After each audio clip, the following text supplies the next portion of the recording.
What's your position on climate change?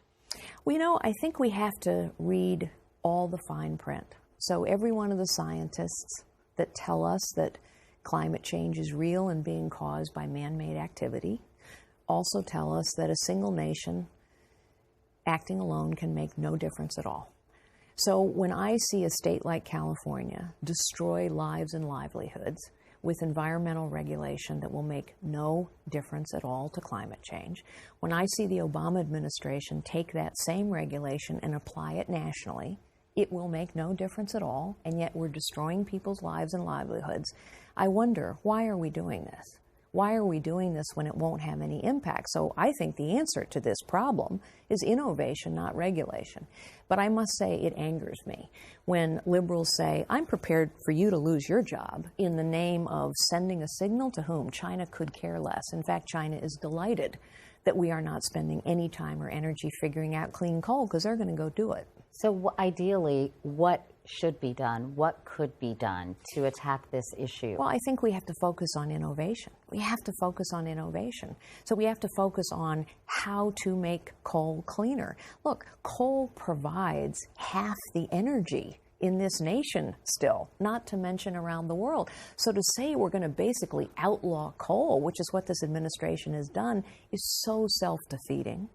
It destroys jobs, it destroys communities, it's not helping us, and it's not helping global warming. So let's get on with the innovation about how to make sure that we actually have clean coal technology. The Chinese will do it if we don't, and they are doing it. Other than clean coal technology, are there other innovative things that you are excited about that could help attack this problem? Well, you know, there are lots of wonderful innovative things. The thing that I think we never do is tell people the whole truth. So just as an example, I mean, wind technology is very exciting to people. But do we tell people the truth that it slaughters millions of birds every year? I mean, eagles, falcons, birds that people care about. Do we tell people that it's slaughtering these birds? Does anyone see how, honestly, unsightly those huge wind turbines are on some of the most beautiful hills? In other words, there is no magic answer. There is no perfect source of energy. Every one of them has a downside. Solar is great, but solar takes huge amounts of water. There isn't water in a lot of the places where solar energy works well. We need to, the American people can handle trade-offs. They're pretty smart. Let's tell them the truth about what the trade-offs are, and let's tell them the truth as well about the fine print of the science. And let me, I guess, in closing, at least on climate change, would you say it's a serious issue facing the country and, in fact, the world?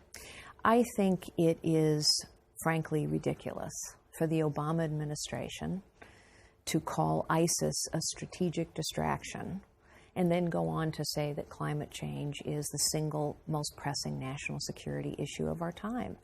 That's hyperbole. Let me ask you how you feel about it. I'm not asking you what the Obama administration, how they have assessed it. I'm curious what you think about climate change. I do not think climate change is a national security threat that equals in any way Iran getting a nuclear bomb, ISIS beheading people because of their religion. Let me rephrase it, or actually just repeat it. Do you think climate change is a serious issue facing the country and the world? I think it's an issue, and I think we ought to be focusing time, energy, and resources on innovations that will help address this issue. But I think we need to keep it in perspective. I think a far more serious issue is the number of Americans whose lives are tangled up in webs of dependence. I think a far more serious issue is people who aren't getting a good education. I think a far more serious issue are the dangers we face around the world. I think a far more serious issue right now is the fact that our government is a vast, bloated, unaccountable, corrupt bureaucracy. I think every one of those are more pressing and immediate issues.